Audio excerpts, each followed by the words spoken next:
fotografía y cómo empezar. En primer lugar, una buena iluminación. Y en segundo lugar, saber a qué tipo de fotografía ustedes apuntan. ¿Qué es lo que les gusta? ¿Qué es lo que ustedes necesitan? Muy probablemente, si ustedes se dedican a viajes, necesitarán algo ligero, algo que les permita tomar fotos grupales, recuerdos de sus diferentes experiencias o tomar simplemente selfies. De ser este el caso, cámaras compactas y celulares son más que suficientes. La tecnología abarata costos y los resultados son muy buenos. De ser este tu caso, detén el video y puedes buscar en el resto de mi canal sesiones fotográficas y cosas para inspirarte. Este blog en sí va a ser para fotografía con cámaras que permitan ajustes manuales.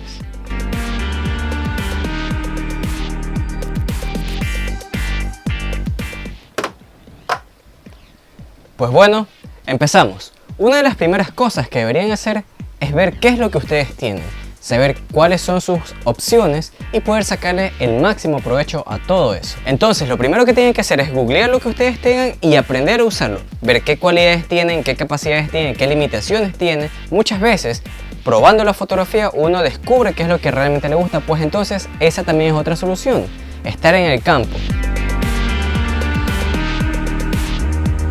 Incluso si se googlea únicamente móviles, aquí buscando encontré algo de 16 megapíxeles de resolución, que no está nada mal, apertura 2.0 y esta es la cámara trasera, mientras que la cámara delantera tiene 5 megapíxeles con 2.2 de apertura, lo cual está bastante bueno. No todos los móviles precisamente tienen un control manual explícito, pero muchos de ellos al sostener la pantalla uno puede equilibrar la exposición, bajar la exposición, efectos tipo retrato que desenfocan el fondo. Todo esto ayuda y si esto es lo que tenemos a la mano, pues hay que aprovecharlo. Entonces en sí el siguiente punto es que ahora que estamos empezando, la calidad no importa. El equipo no importa realmente, lo que importa es lo que está detrás de eso. Pero poco a poco hay que hacer inversión en nuestros conocimientos, en nuestras habilidades y luego ir creciendo en equipo para poder dar una mayor calidad. Y ya por último les daré una lista de consideraciones que deberían tener en cuenta si realmente están iniciando en la fotografía. Y aún si ya tienen experiencia o ya tienen equipo, no está mal revisar estos principios, siempre está bien volver a la raíz.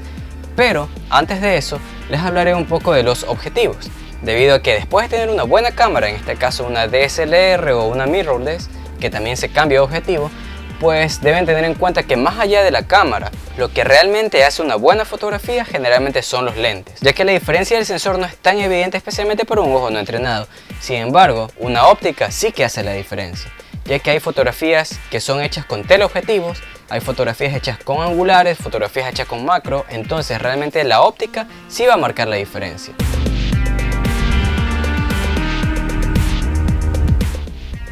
Continuemos. Con respecto a cámaras profesionales, hay un par de cosas que deberían tener en cuenta. El común denominador de las cámaras profesionales es su mayor costo y también mayor calidad.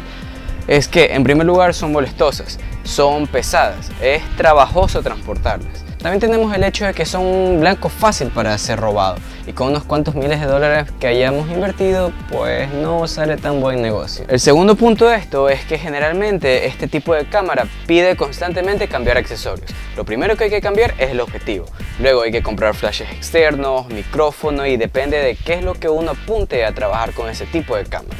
Y el tercer punto es que este tipo de cámaras, además del tan famoso modo manual, trae sus modos automáticos, que en realidad no se les está sacando el máximo provecho a la cámara si se usa únicamente los modos automáticos.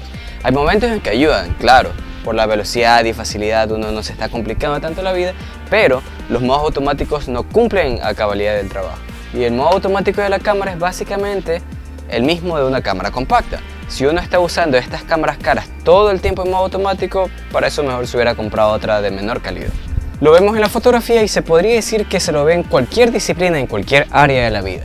La gestación es un proceso y en la fotografía la gestación en sí es el proceso de equivocarse y experimentar. Es inevitable y es necesario. Hay que hacerlo una y otra vez y poco a poco uno va mejorando. Sin embargo, la práctica no es la que hace el maestro, es la buena práctica la que hace el maestro. Si uno comete un error durante años va a mantener ese error y no va a mejorar. En cuanto a aspectos básicos de tener en cuenta para mejorar su fotografía, deben tener en claro que todos estos elementos pueden ser rotos. Tenemos unos que son principalmente de composición y otros que son más bien técnicos. Ustedes pueden seguirlo como pueden ir totalmente opuesto a lo que ellos dicten. Lo primero que deben hacer es analizar la luz. Si están trabajando con luz natural, lo ideal es que sea la luz lo más alejada del mediodía. La luz es muy potente, pero al mismo tiempo es demasiado dura, no es de tan buena calidad. Entonces es conveniente que sea bien al amanecer o ya cuando esté atardeciendo. En cuestión de exposición es lo más sencillo, que una foto no esté ni muy oscura ni muy clara. Deben ver un punto medio. La cámara hace una medición total del encuadre, por lo tanto si en este hay mucho blanco, la cámara detectará que hay mucha luz, por lo cual vamos al siguiente punto, que es el white balance. El balance de blanco es algo que deberían hacer siempre llevando algún elemento blanco. Por ejemplo, si hacen un balance de blanco automático, ponen una cartilla blanca frente a la cámara y ella se encarga. O manualmente ustedes pueden ver si es de luz artificial, luz fluorescente, a la sombra, luz de día, y siempre ver que el blanco sea blanco. Y cuando eso suceda, el resto de colores también estarán bien. Ahora, el buen fondo y simplificar imagen. Si quieres que la fotografía sea más interesante, párate frente a cosas más interesantes. Un buen fondo, que tenga textura, que tenga colores llamativos, que tenga profundidad, y simplificar la imagen. Muchas veces una fotografía está demasiado saturada, tiene demasiados elementos, no se sabe qué mismo quiere transmitir, entonces algunas veces conviene o acercarte más al objetivo principal, o hacer zoom, o reencuadrar, quitar elementos, variar la perspectiva, el ángulo de toma, y eso tiene bastante que ver con la composición. Lo primero que se ve en la composición es la ley de tercios, dividir en 3 partes exactas, tanto vertical como horizontalmente, el encuadre y poner en los puntos de interés algo. La ley de la mirada dicta que en una fotografía o video es mucho más cómodo y natural observar cuando una persona está viendo hacia cierto lado y hacia ese lado hay cierto espacio. La mirada respira. El horizonte. Muchas veces en la fotografía es necesario que se deje en claro cuál es el horizonte. La línea del horizonte no debería estar en medio, puede ser en el tercio inferior o en el tercio superior, o también podría ser inclinado, pero esto da un toque de ansiedad, así que depende de cada quien. La profundidad. Tanto la fotografía como el video son recursos que vuelven bidimensional todo lo que es tridimensional. Uno escoge lo que quiere que se vea, uno da un recorte de la realidad. Es necesario ubicarse estratégicamente para que esta fotografía no sea netamente plana y aburrida, sino que tenga una sensación de profundidad. Finalizando estos los aspectos está el centro de interés. Siempre en la fotografía uno debe decidir un centro de interés. Uno no puede darle relevancia a todo, sino simplemente todo se cae y nada es interesante. Entonces llegamos a la recta final, que son los 3 parámetros básicos que deciden la exposición de una fotografía. 3 elementos: la velocidad de obturación, la apertura de diafragma y el valor ISO. El valor ISO es el más sencillo de entender. Simplemente cuanto menor sea el ISO, mayor calidad va a tener la fotografía, y cuanto mayor sea el ISO, menor calidad va a tener la fotografía. La relación es inversa, porque para la fotografía en modo manual necesitamos entender bien estos dos. El ISO se lo sube o se lo baja dependiendo de la calidad de luz, pero estos dos de aquí tienen un nivel de complejidad mayor. Cuando hablamos de la apertura de diafragma estamos hablando del valor F, el número F. Todos los objetivos traen un número F. Generalmente los de kit o los poco luminosos suelen venir con valores variables porque son zoom.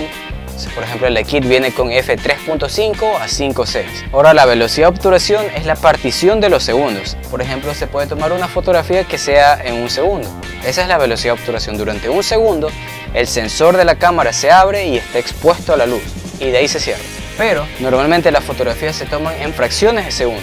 Por ejemplo, 1/10 de segundo. Quiere decir que un segundo se lo ha dividido en 10 partes y esa décima de segundo es el instante, el tiempo que va a estar expuesto el sensor. Es súper rápido. Normalmente para fotografías con cámara en mano se recomienda que sea de 1/60 de segundo en adelante. O sea, ir subiendo uno partido en 60, uno partido en 80, uno partido en 200, uno partido en 4000. Cuanto mayor sea el número que divide la unidad, vamos a lograr dos cosas. Uno, que se congele el movimiento, porque la apertura es casi instantánea, es sumamente rápido y se puede congelar el movimiento. Pero esto también da un segundo factor, que es que durante menos tiempo va a estar expuesto el sensor, por lo tanto durante menos tiempo va a entrar luz. Todo va a tender a ser más oscuro, va a estar subexpuesto. Por el contrario, si tenemos, en vez de un segundo, tenemos 2 segundos, quiere decir que durante 2 segundos va a estar expuesto el sensor a la luz y de ahí se cierra. Ambos valores tienen sus pros y contras y tienen sus razones de ser. Vamos a poner los extremos en ellos. Por ejemplo, obturación. Una obturación sumamente baja puede ser 3 segundos y una obturación altas velocidades puede ser 1 partido en 200. Una mayor apertura de diafragma deja entrar mayor cantidad de luz, por lo tanto vamos a tener un número bajo, 1.8 por ejemplo. Mientras que con una apertura de diafragma menor, más cerrado, va a entrar menos cantidad de luz. Por ejemplo, un f22. ¿Qué tenemos favorable en la obturación cuando tenemos tiempos muy largos? Que podemos hacer fotografía nocturna. Si tenemos un lugar que tiene poca luz, ponemos larga exposición y durante más tiempo está expuesto el sensor, entonces la poca cantidad de luz que hay en el ambiente va a entrar y se va a revelar en la fotografía. Pero la contra de esto es que todo sale movido. El factor pro de una fotografía de alta velocidad es que se congela el movimiento. Pero la contra es que hay menos luz, ya que el sensor está expuesto menos rato a la luz. Ahora en diafragma, gran apertura. ¿Qué pro tenemos? Que hay más luz. ¿Y qué contra tenemos en la apertura de diafragma al tener un número tan bajo como 1.8? Está sumamente abierto el diafragma y entra mucha luz. ¿Cuál es la contra? La profundidad de campo. Para algunos acabados artísticos es sumamente buscado hasta la poca profundidad de campo. Por ejemplo, para retratos, se enfoca bien el rostro y el fondo esté desenfocado. El pro de un número mayor en cuestión de apertura, un f22 que es bastante cerrado, es que básicamente, teóricamente, todo está en foco. Se puede lograr con mayor facilidad lo que es la hiperfocal, pero no siempre es así, ya que también depende del objetivo, de la naturaleza del objetivo, si es un objetivo angular, si es un teleobjetivo, si es un objetivo normal. Entonces, para que esté todo en foco es más fácil lograrlo con un objetivo angular que con un objetivo normal o teleobjetivo. Con teleobjetivo ni de broma. Y el contra de este número es que hay poca luz. Entonces vemos cierta relación en este cuadro, ya que aquí tenemos mayor cantidad de luz y aquí tenemos mayor cantidad de luz. Aquí tenemos menos luz, aquí tenemos menos luz. Y así mismo, en la obturación nosotros vemos que todo está movido o todo está congelado. Entonces, aquí está movido y acá está congelado, el movimiento está congelado, mientras que en el diafragma se da la profundidad de campo o todo está desenfocado, hay facilidad de desenfocar todo o hay facilidad de enfocar todo. Entonces aquí está desenfocado y aquí está enfocado. Con eso hemos finalizado.